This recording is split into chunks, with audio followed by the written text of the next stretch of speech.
Good evening, everyone. This is your video on finding the square root. Pay close attention, take notes, enjoy.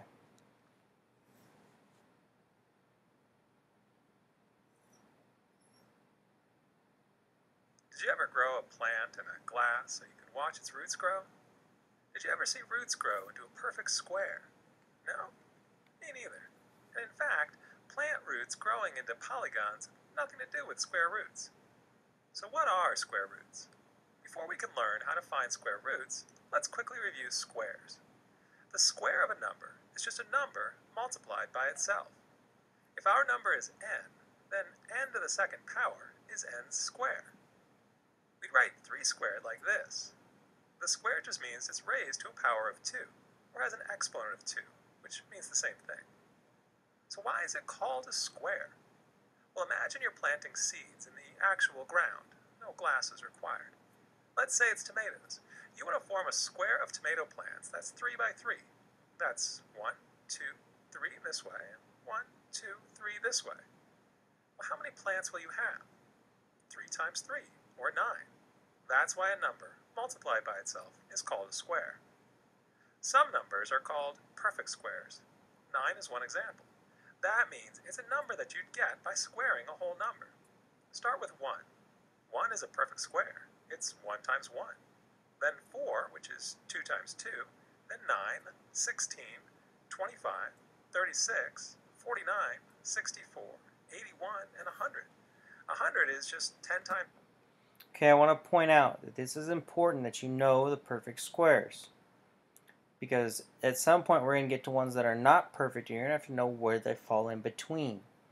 So, as you notice, 1 times 1 is 1. 2 times 2 is 4. 3 times 3 is 9.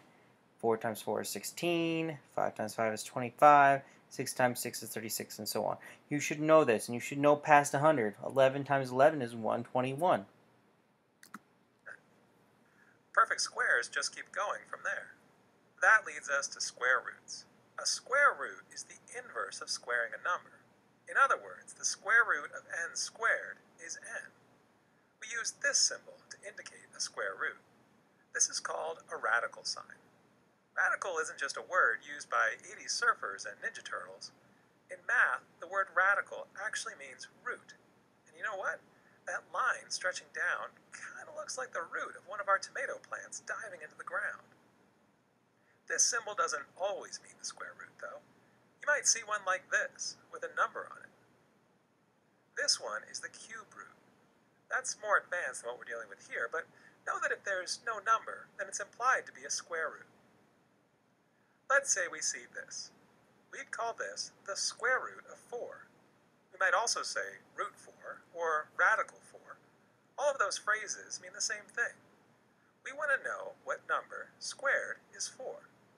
Of course, we know that 2 times 2 is 4, so our answer here is 2. You might think of it like a tree.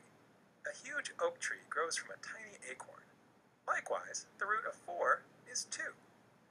Now, 2 times 2 isn't the only way to get 4. What if we did negative 2 times negative 2? That's also positive 4. But positive 2 is called the principal root, and certainly at this level of math, we only consider positive 2 to be our answer. Let's practice. With small numbers like 4, it's fairly easy to figure out the square root. But what about a bigger number? What if we had root 196? That's like a redwood tree. How can we figure out its square root? We need to factor, or break the number into smaller parts. Because the factors will still be under a radical sign, it's smart to try to factor out perfect squares. Okay, now it looks like they're going to use factoring. I would suggest just you multiplying. You know that 10 times 10 is 100. You know that 11 times 11 is 121. So just keep going up as you go. What's 12 times 12? Well, you guys should know that that's 144. And then we're getting much closer. What's 13 times 13? And then what's 14 times 14? I would continue to try to challenge it to see which one it is. But that's what I would do. I would just multiply going up, or I'd figure out, I'd take a stab, multiply, and that's what I would do.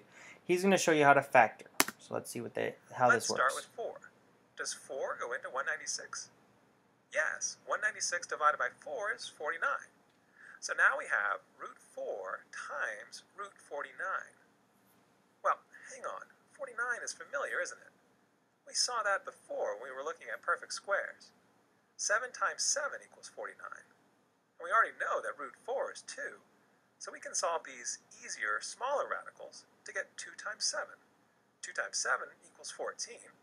We should check to see if 14 times 14 is 196. Well, guess what? It is. So we just solved root 196.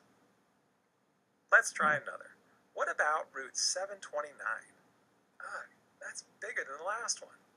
If the last one was a redwood, what's this one? It's like a redwood on top of a redwood. That's a big tree. Anyway, let's factor. Since factoring out of 1 doesn't get us anywhere, 4 is our smallest useful perfect square. That's why we start there. Does 4 go into 729? Not cleanly. The next smallest perfect square is 9. 9 does go into 729. 729 divided by 9 is 81. So now we have root 9 times root 81. Root 9 is 3. Hey, root 81 is familiar, isn't it? We know that the square root of 81 is 9. So we have 3 times 9, which is 27. Does 27 times 27 equal 729? Yep, we did it. To summarize, we started by reviewing squares. A square is a number multiplied by itself or raised to the power of 2.